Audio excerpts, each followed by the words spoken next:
A duke walked into a tavern to escape his arranged marriage and ordered a glass of plum wine. The quiet waitress slipped a folded note under his glass and disappeared into the crowd. What he read on that parchment made his hands go cold, because she knew a secret he had buried 11 years ago. The rain came down on London like it had a grudge that night. It hammered the cobblestones of Drury Lane, hissed against the oil lamps, and turned the gutters into small brown rivers that swallowed handbills, apple cores, and the careless step of any gentleman who forgot to lift his coat. Duke Charles Whitmore lifted his. He moved fast under the dripping eaves, his damp wool overcoat pulled high to his ears, his beaver hat tipped low across his brow. A passing flower girl glanced at him and saw only what he wanted her to see. A tall man in plain dark cloth, perhaps a clerk, perhaps a tutor, certainly nobody worth a curtsy. That suited him. The Duke of Ashburn, only son of the Dowager Duchess, master of 9,000 acres in Hertfordshire and a townhouse in Mayfair that took 14 servants to keep warm, had not slipped out of his own front door tonight to be recognized. He had slipped out to be forgotten. 3 days from now, the announcement of his betrothal to Lady Louisa Pemberton would appear in the Morning Post. Once it appeared, it could not be unsaid. His mother had reminded him of this at breakfast, then at luncheon, then again over a cold supper that he had not eaten. By the time the long case clock in the hall struck 9, Charles had taken his coat from the peg himself and walked out into the rain without a word to anyone. He did not know yet where he meant to go. His feet, traitors that they were, carried him toward the river, then east, then south again, until the smell of pipe smoke and roasting chestnuts drew him under a swinging painted sign. A man with one eye and a red nose on the sign. The Lord Nelson Tavern. He pushed the door open. The warmth hit him first, then the noise. Coachmen banged tankards on long oak tables. A fiddler in a corner sawed out a country tune that no one was listening to. A pair of actresses from the Theatre Royal, still in their stage paint, laughed too loudly at a joke a soldier had told them. The low ceiling was black with years of smoke, and the floor was sticky beneath his boots. Charles found a booth at the back, half hidden behind a wooden screen, and sank into it gratefully. A serving woman with grey hair and a great red apron came over and asked his pleasure. "Plum wine," he said, "if you have it." She looked at him a moment longer than she ought, then sniffed and went away. He waited. He watched the rain run down the small window beside him in long, crooked threads. He thought about Louisa Pemberton's clever, cold smile and her father's gambling debts. He thought about his mother's hand on his sleeve that morning, the rings cutting into his arm through the linen, and the way she had said, "Charles, dearest, a duke does not marry for amusement." He thought about how very tired he was of being a duke. A glass appeared on the table in front of him. He had not heard her come. That was the first odd thing. The second was that it was not the grey-haired woman who set it down, but a younger one, slight, in a stained linen apron and a plain mob cap pulled low. Her sleeves were rolled to the elbow. Her fingers, he noticed, were faintly stained black at the tips, the way a printer's were, or a scrivener's. She did not look at his face. She set the glass down with great care, and as she withdrew her hand, the edge of her palm passed over the foot of the glass, and a small, folded square of rough parchment was left behind on the wood beneath it. Charles stared at the parchment. He looked up. The girl was already 3 steps away, moving back toward the bar with her head down, the ribbons of her cap loose at her neck. He could not see her face under the brim. His hand went to the parchment. He told himself it was a bill, or a beggar's note, or one of those impertinent little verses the actresses sometimes pressed on gentlemen who looked alone. He told himself any number of things. Then he opened it. The hand inside was elegant, looped, careful, the letters of someone who had taught themselves at a great distance from any schoolroom. He recognized the prose before he recognized the words, for the prose was his own. A line from a small book of his he had published anonymously 11 years ago, when he had been a poor young man with ink on his fingers and a candle that guttered against a cracked window in the worst lodging house in the city. Beneath the line, In the same careful hand was a single sentence. "The muse is no phantom, Charles. You drew her from the garret window across the alleyway 10 years ago." His breath went out of him as if someone had pressed a hand to his chest. He stood up so quickly the bench scraped the floor. The tavern was a swirl of bodies, coachmen, painted girls, a drunk shouting for cheese. A door at the back swung shut on its leather hinge. Charles pushed past 2 men, then a third, the parchment crushed in his fist.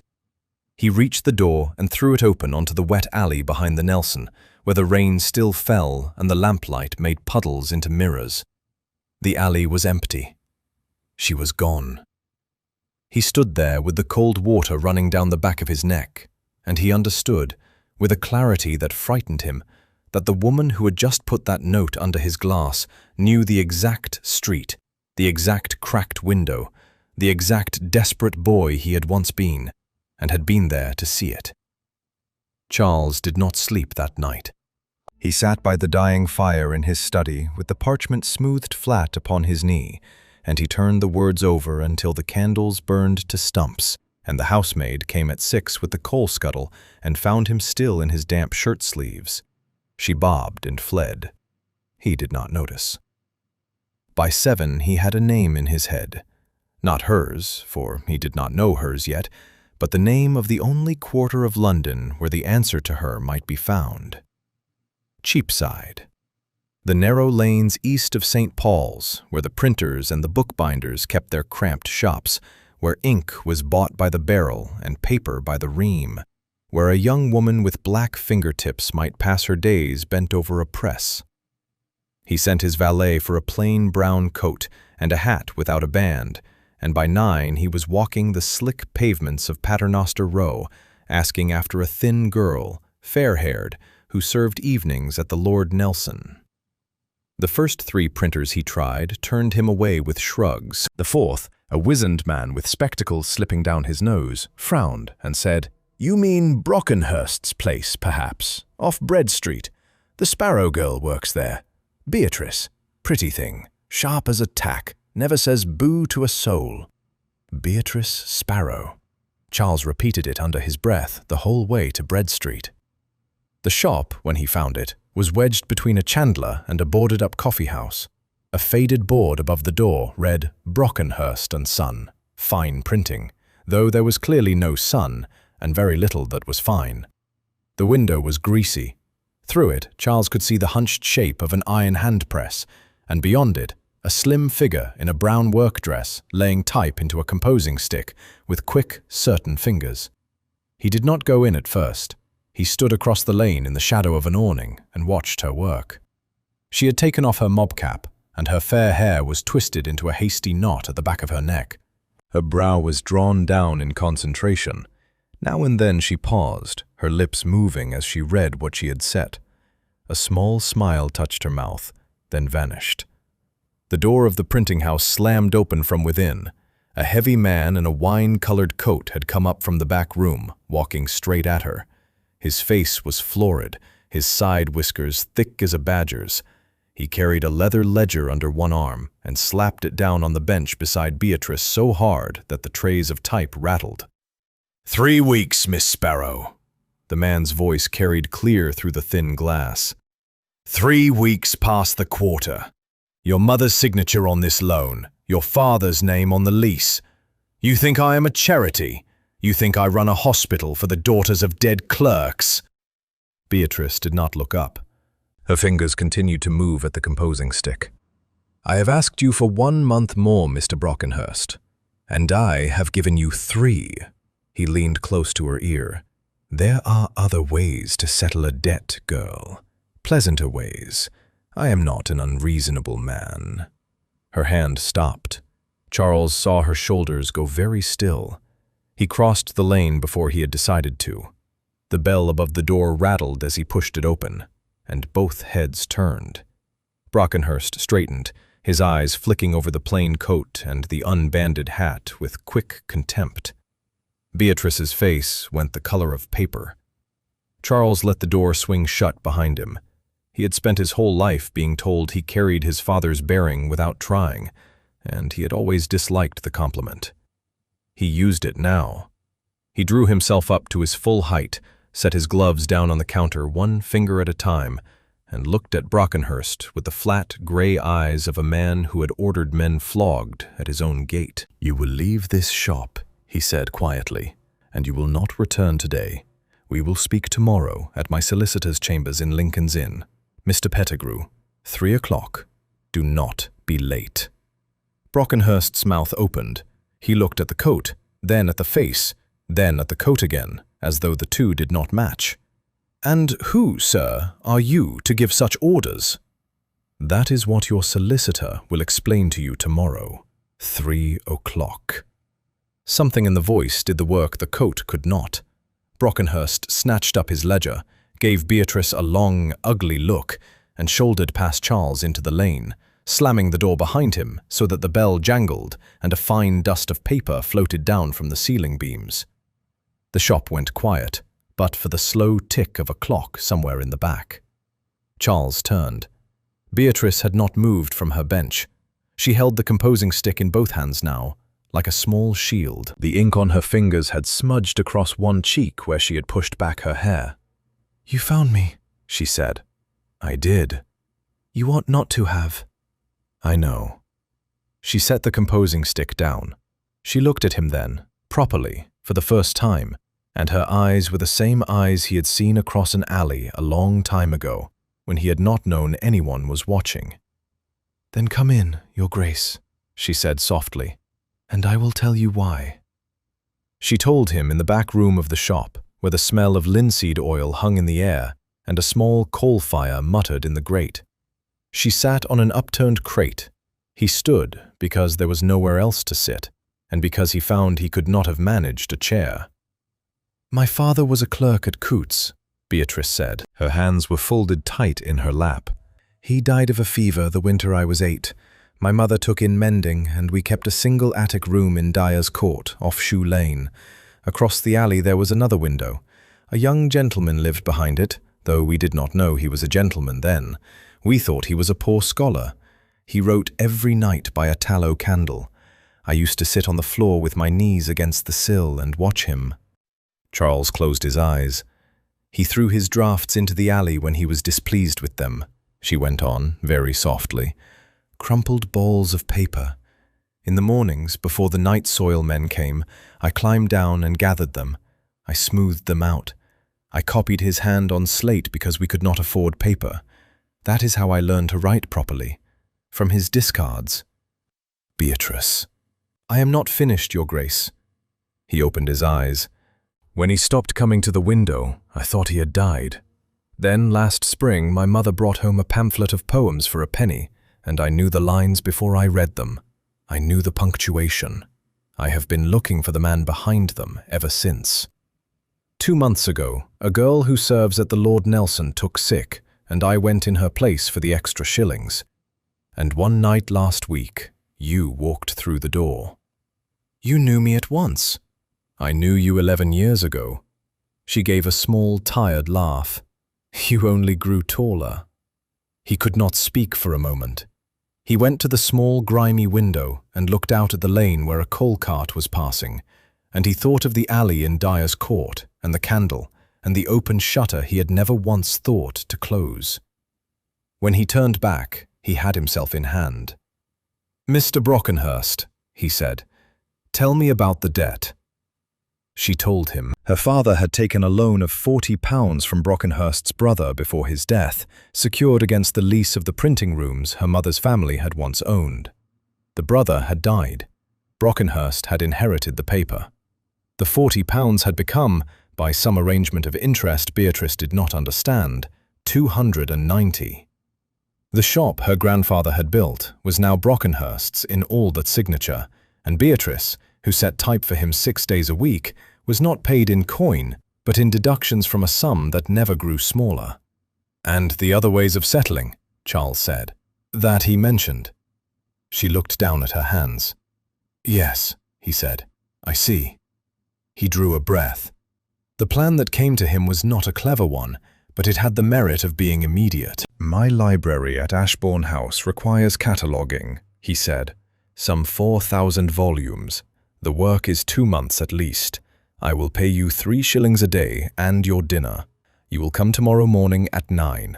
You will use the name Miss Sparrow if anyone asks, which they will not, because my staff have been trained from boyhood not to ask. Brockenhurst I will handle through Pettigrew. Do you understand? Your Grace, I cannot— You can. Tomorrow, 9. She looked at him a long while. Then she nodded, once. She came the next morning in a borrowed dress of pale grey cotton that did not quite fit her at the shoulders, and a bonnet that had clearly been someone else's mother's. The footman who opened the door did not blink. The housekeeper, Mrs. Halloway, who had been told only that a Miss Sparrow would be cataloguing, showed her up the back stairs to the library and left her there with a cup of tea and a curtsy. Charles found her 10 minutes later, standing in the middle of the long room with her tea untouched in her hand, staring upward. The library at Ashbourne House ran the full length of the eastern wing. 2 stories of dark walnut shelves climbed to a painted ceiling of clouds and small, fat angels. There were ladders on brass wheels. There was a fireplace big enough to roast a sheep. There was the silence of more books than Beatrice Sparrow had ever seen in one place in her life. "It is too much," she said when she heard him come in. She did not turn. "Charles, it is too much." He stood beside her. He did not touch her. "Begin with the south wall," he said. "It is the worst. My grandfather threw everything he disliked into it for 40 years. She laughed, a small, startled sound, and the tea trembled in her cup. They worked together that day, and the next, and the next. He shed his coat. She took off her bonnet. They passed folios between them. She read out Latin titles he had forgotten he owned. He sat on a ladder and listened to her opinions on Cooper, and was astonished by them. Their hands met once over a battered dun, and neither of them moved for a long second, and neither of them spoke of it after. But the Morning Post sat on the breakfast tray every morning, and the announcement was still 3 days away. On the 4th morning, Charles asked her to walk with him in the conservatory before they began the day's work, and Beatrice, who had never seen glass kept warm in winter, said yes. The conservatory at Ashbourne House was a great vaulted thing of iron ribs and clear panes, built by Charles's late father at vast expense to please a wife who had never once set foot in it. Orange trees stood in tubs along the center walk, camellias bloomed against the south wall, and at the far end, in a long bed kept carefully damp by an undergardener Charles paid extra to keep his mouth shut, grew the white roses. There were 40 bushes. Charles had planted the first of them himself when he was 23. He had never told a living soul what they were for. "The white rose," Beatrice said as they came up the gravel path. She stopped. Her hand went to the high collar of her grey dress. "From the poems," Charles said. "From all of them." "Yes." She walked along the bed slowly, the way one walks past a painting that has been described to one many times. She did not touch the flowers. At the 3rd bush, she turned her face to him, and her eyes were very bright. "I thought you had invented her, in the end," she said. "The window girl. I thought perhaps she had only ever been a way of writing about something else." "She was real," he said quietly. "She is real. I only did not know her name." He took up the small pair of shears the gardener had left in the basket and clipped a single white rose from the nearest bush. He held it out to her. She took it. The thorn caught the edge of her thumb, and a small, bright bead of blood welled up on her skin, and she laughed, because she had not yet learned that a lady was not supposed to laugh at such things, and then she put her thumb to her mouth, as a child would. That was the moment the conservatory door opened at the far end. Charles heard the clack of a cane on the tiles before he saw who carried it.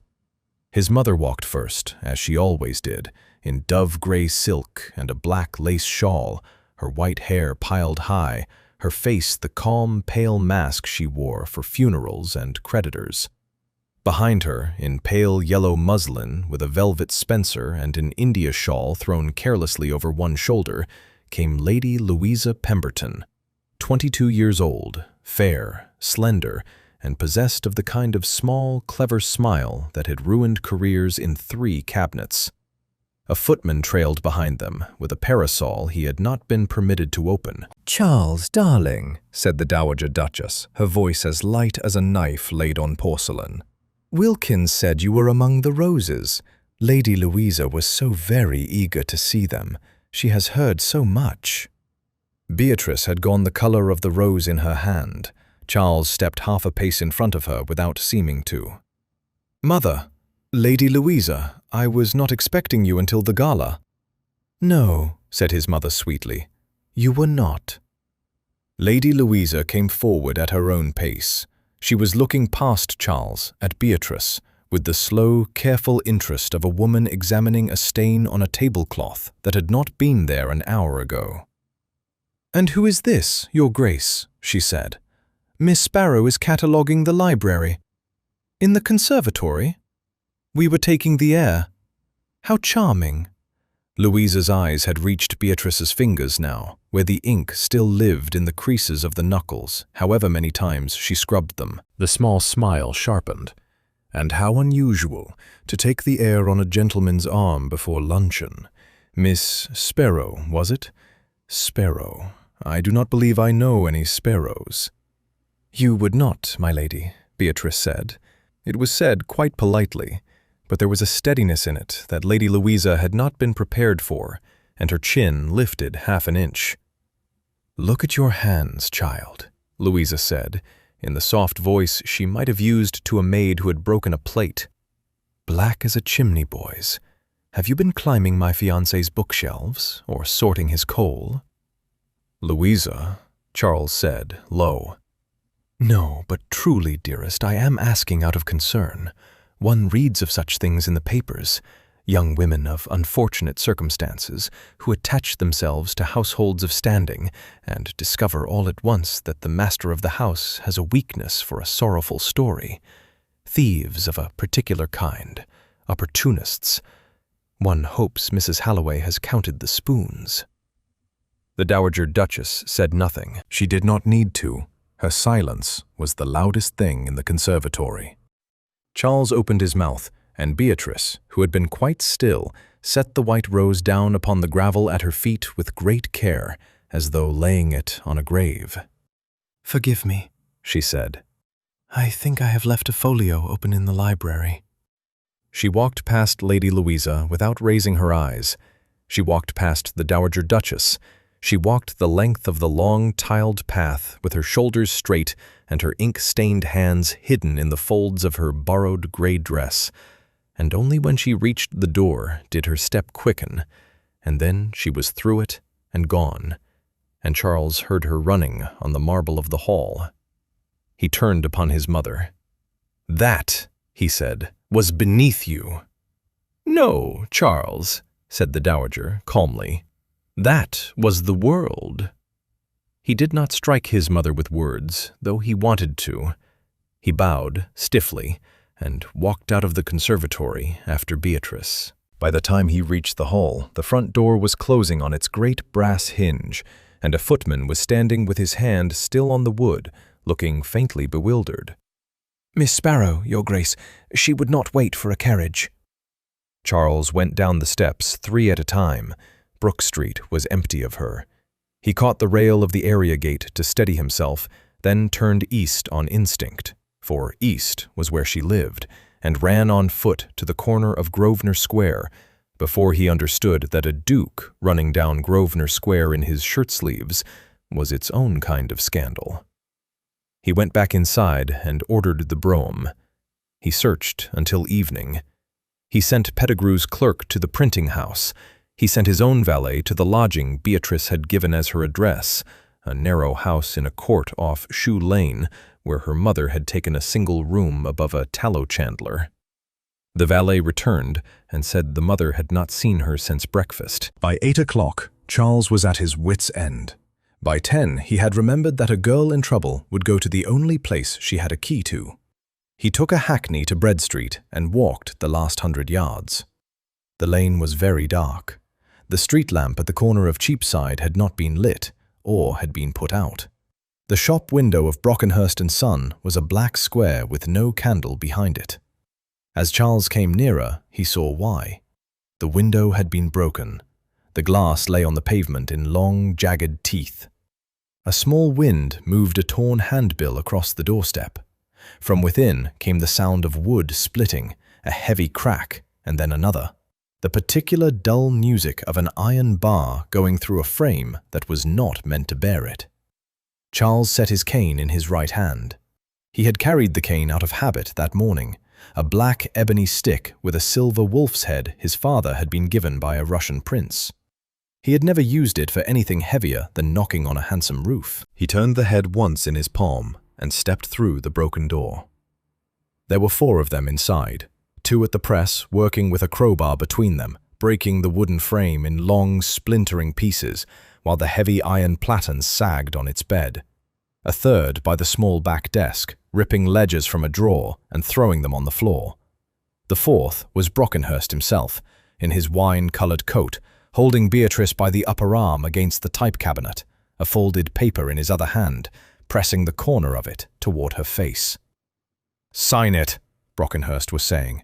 "Sign the deed over to me tonight, girl, and I will call my lads off. Sign, and you may sleep in your mother's bed. Do not sign, and there will be a fire in this shop by morning, and a verdict of accident from a coroner who owes me favors." Beatrice was not crying. She was breathing fast and shallow, and her free hand had closed around the long, iron ink roller that lay across the cabinet top. Charles cleared his throat. The 2 men at the press turned. The man at the desk dropped a ledger. Brockenhurst turned last, with the slow surprise of a man interrupted at his own dinner. "Get out," Brockenhurst said.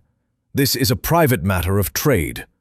"It is not," said Charles, "and you are under arrest." "By what authority?" "By the authority of a warrant that will be sworn out at first light by Magistrate Sir Henry Conant of Bow Street, with whom I dined on Thursday. By the authority of a deposition Mr. Pettigrew of Lincoln's Inn took at 3 this afternoon from Mrs. Sparrow of Shoe Lane regarding a loan of £40.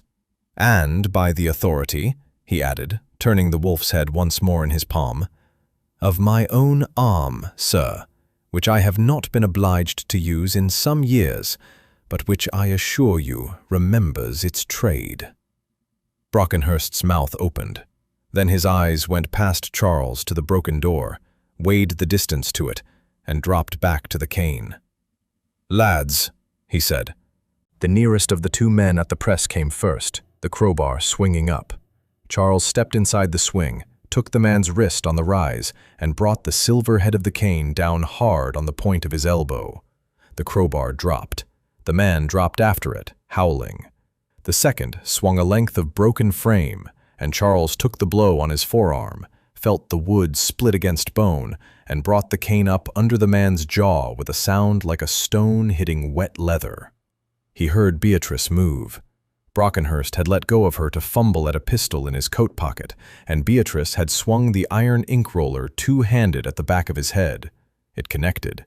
Brockenhurst pitched forward across the type cabinet, scattering trays of letters across the floor in a small black hail. The 4th man, at the desk, looked at his 3 fellows and ran. Charles stood, breathing hard. His sleeve was wet. He looked at Beatrice, and Beatrice, still holding the ink roller across her chest like a soldier's musket, looked back at him, and neither of them, for a long moment, found anything to say. The ink roller fell from her hands with a dull thud on the floorboards. The sound seemed to wake her.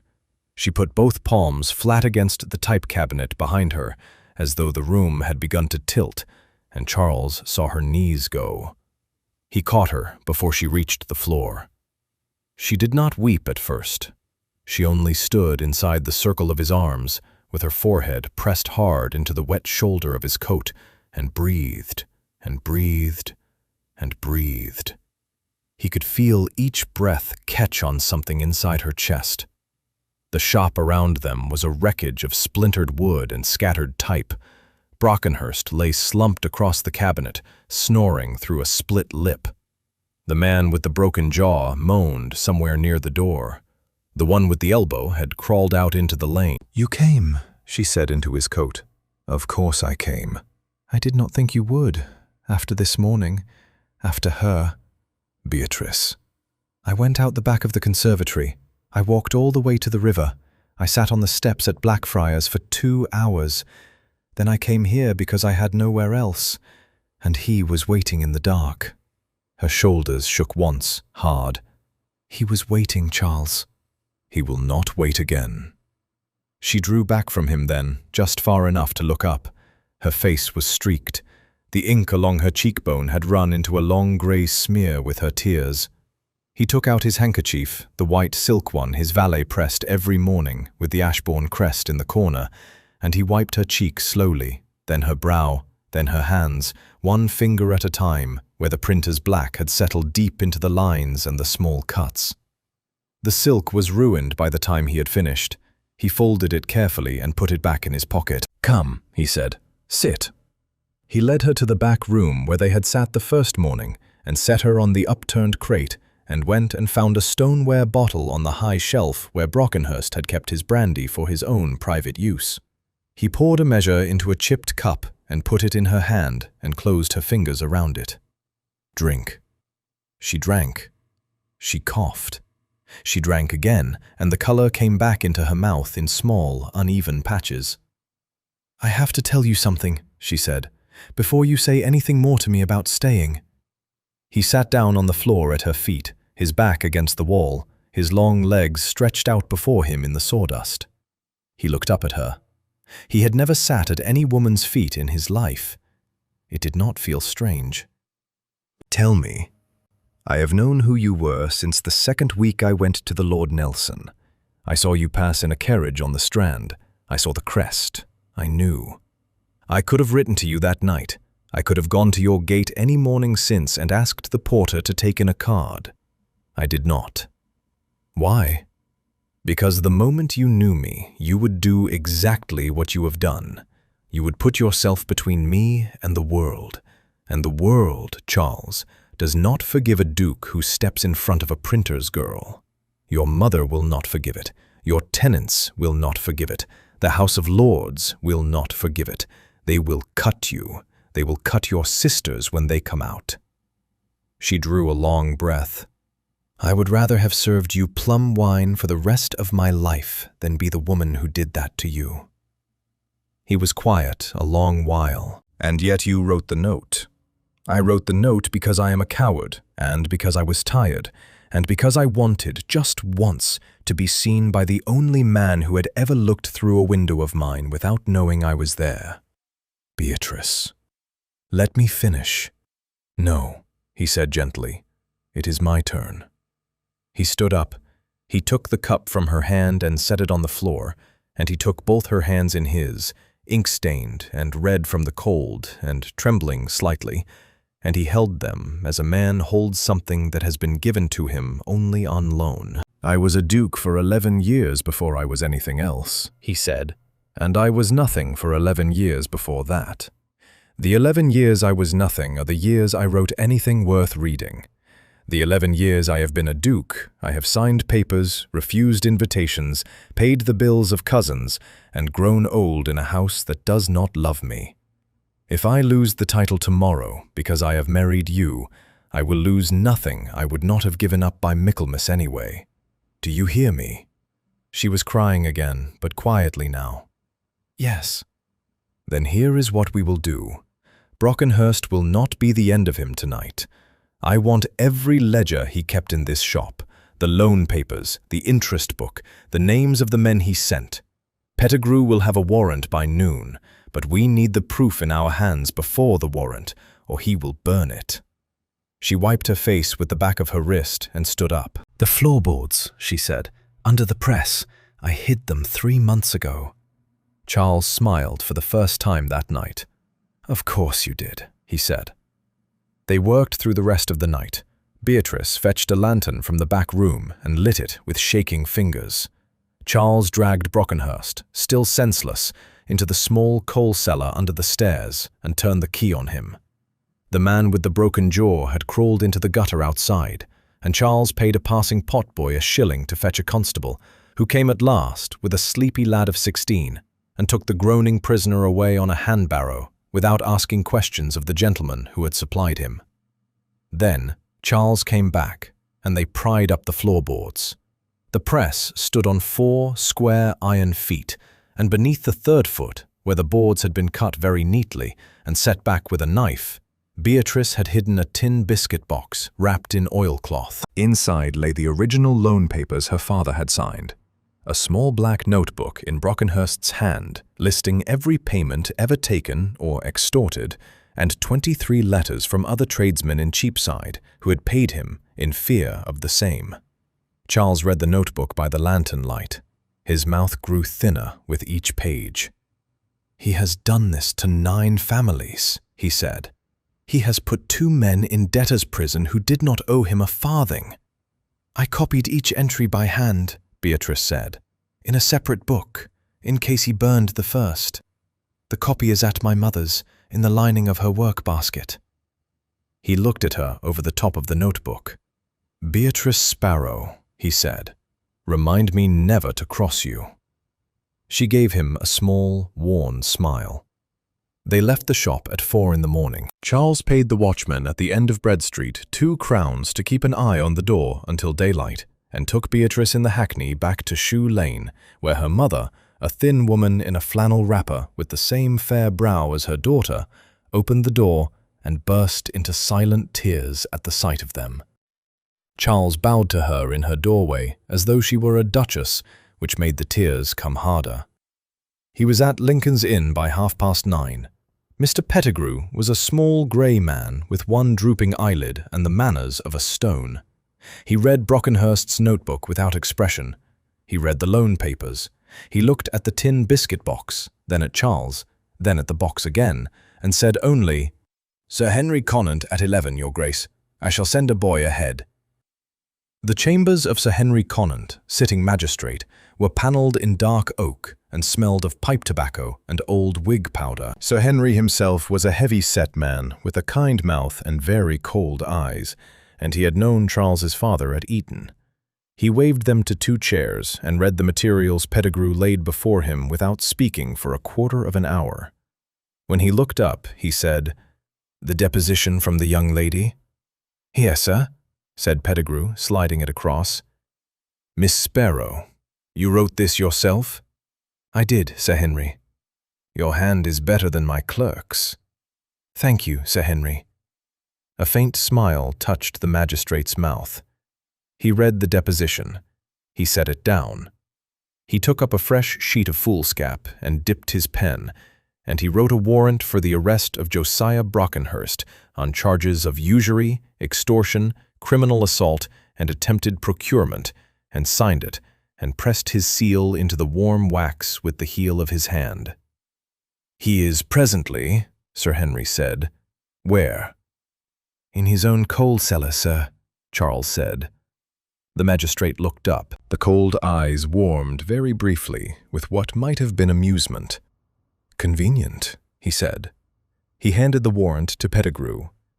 "I shall send 2 men of Bow Street round before noon. The young lady's family will receive a quittance of all debts under my seal by the end of the week. The other 9 families named in the book will be sent for in the order of greatest harm. Miss Sparrow, you have done a public service. The Crown will not forget it. Your Grace, you have done a private one. England will not know of it, which is as it should be." Charles bowed. They walked out of Lincoln's Inn together into a thin, pale sunshine, the first the city had seen in a week.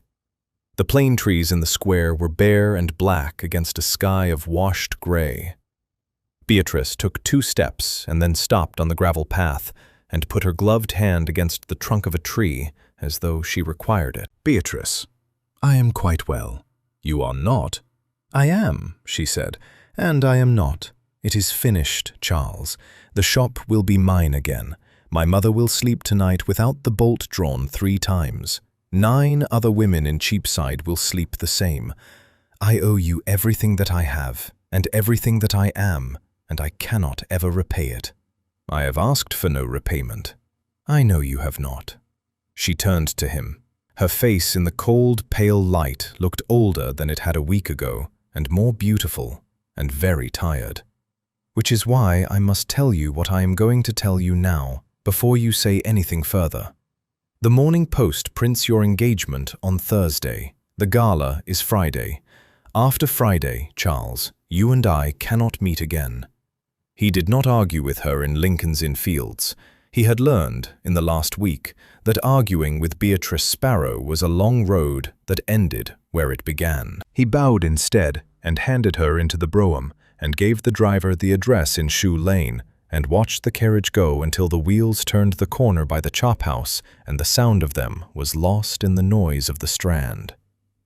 Then he walked the 4 miles home in the cold sun, with his cane under his arm and his hat in his hand, and he thought. By the time he reached Brook Street, he had a plan. He did not tell his mother. He did not tell his valet. He sent for the printer in St. James's who had set his anonymous verses 11 years ago, a small, bald Yorkshireman named Mr. Coggan, who had kept Charles's secret then and would keep it now.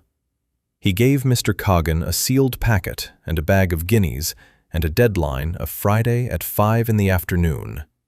He sent a footman to a dressmaker in Bond Street with a folded note and a measurement taken from the inside seam of a borrowed gray cotton dress.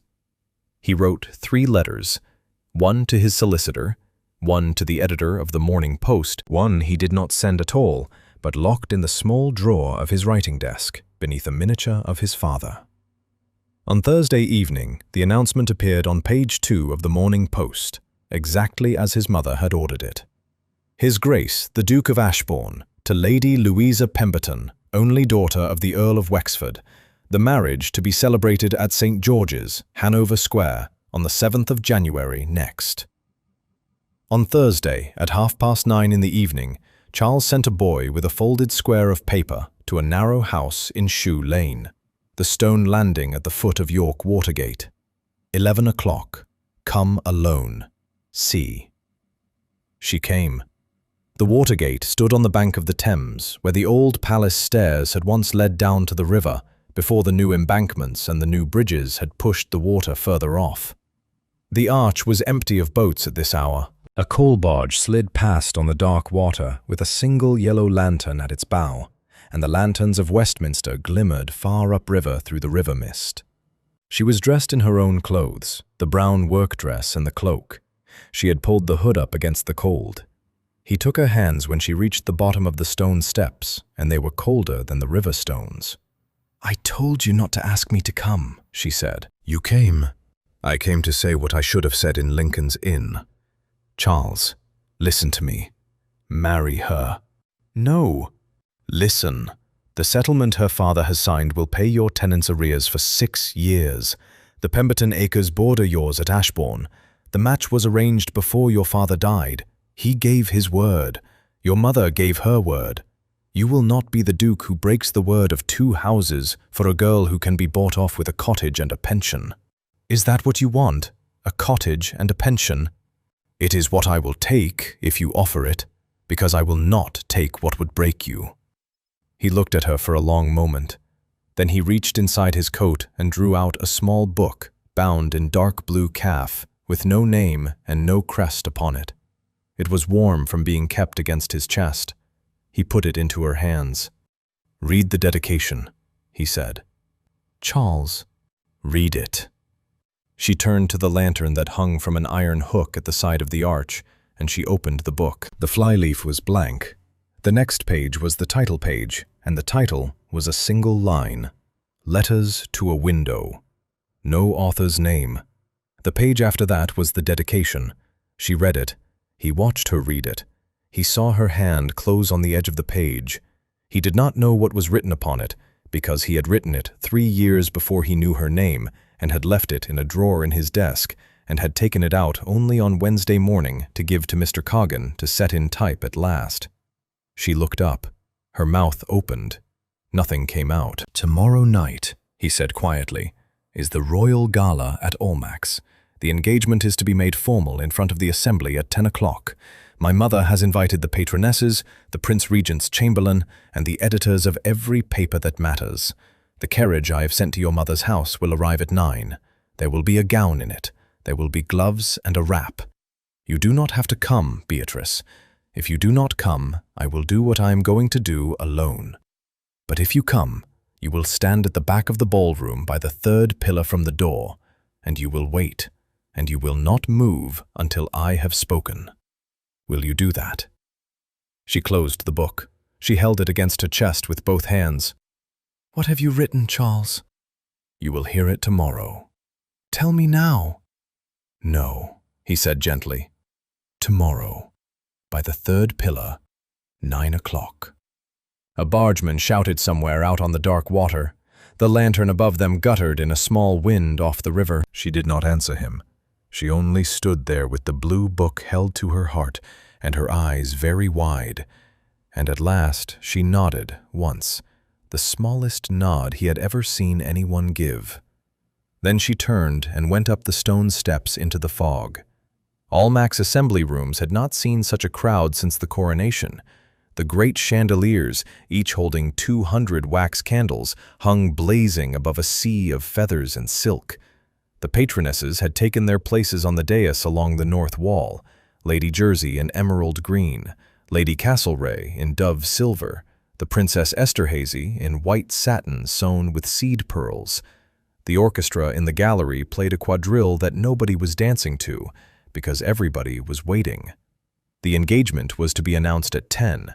At 9:15, a closed brougham drew up at the side door in King Street, and a young woman in a pale blue silk gown stepped out alone. Her hair had been dressed simply, in a knot at the back of her neck, with one white rose pinned above her left ear. She wore no jewels. The gown was perfectly cut and perfectly plain, and the gloves she drew on as she crossed the threshold were of the softest white kid. The footman at the side door had been given his instructions and a sovereign. He bowed her in without asking her name. She walked to the 3rd pillar from the door, and she stood there. Nobody noticed her at first.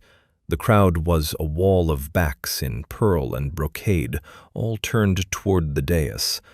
The Dowager Duchess sat at the front, in dove-gray watered silk, her king between her knees, her chin high. Beside her sat Lady Louisa in pale primrose, with diamonds at her throat and the small, clever smile already in place.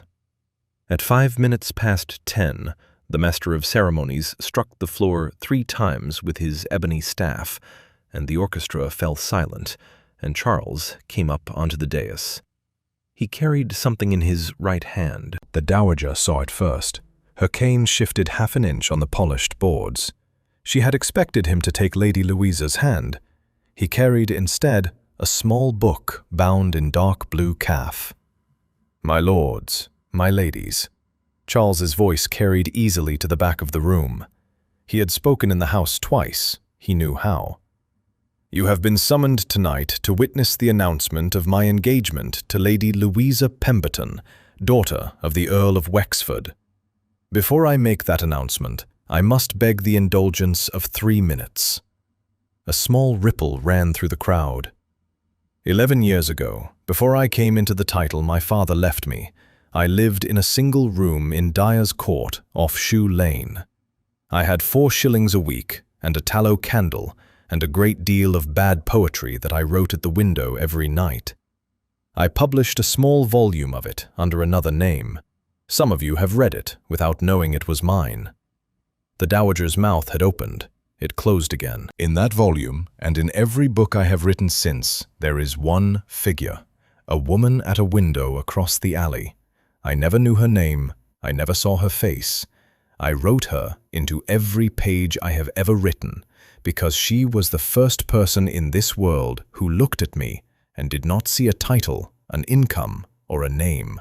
She did not see those things because she did not know they existed. She saw only a boy with a candle, and she looked at him as though he were worth looking at." He opened the small blue book. "This is the dedication," he said. He read it. "To the girl in the window opposite, who never knew that I saw her seeing me, whose face I drew without features for 11 years, in whose ink-stained hands I would place my name, my house, and every word I have not yet written, if only the world would let me find her. A sound went through the ballroom. It was not quite a gasp. It was the indrawn breath of 400 people at once. Charles closed the book. 2 months ago, he said, she found me. She slipped a note beneath a glass of plum wine in a tavern in Drury Lane. She did not know I was a duke until she came to my house. She would have left this country without speaking again if I had let her. I will not let her. He raised his eyes to the back of the room. She stands by the 3rd pillar from the door. Every head in Almack's turned at once. Beatrice Sparrow did not move. She stood very straight in the pale blue silk, the white rose in her hair, her gloved hands folded in front of her. Her face was the color of the rose.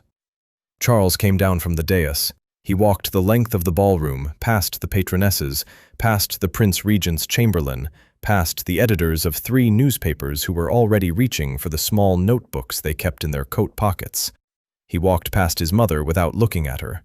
He walked past Lady Louisa, whose small, clever smile had at last fallen off her face entirely. He reached the 3rd pillar.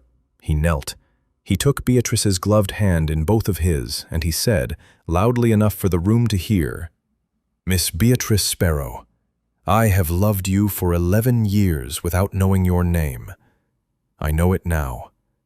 Will you do me the very great honor, before this company and before God, of becoming my wife?" She looked down at him. The candlelight caught the wet shine of her eyes and the small tremble of her mouth, and for a long, breathless second, the whole of London waited. "Yes, Charles," she said, "I will." He stood. He kissed her hand, then her cheek, then, very gently, her mouth. And somewhere at the back of the room, a single pair of hands began to clap, and then another, and then, slowly, like a tide coming in, the whole of Almack's. The Dowager Duchess sat very still. Then, at last, she lifted her cane half an inch from the floor and tapped it once, in time with the rest. It was enough. Outside in King Street, the first edition of the morning papers was already being set. By breakfast, all of England would know the name of the Duke of Ashbourne's bride. And in a printing house on Bread Street, beneath the floorboards where a tin biscuit box had once been hidden, the dust would settle slowly on the empty space, and the windows would be mended by Monday, and a small brass plate would go up beside the door before the spring. It would read, in letters no larger than a thumb, "Sparrow and Whitmore, fine printing, established 1812."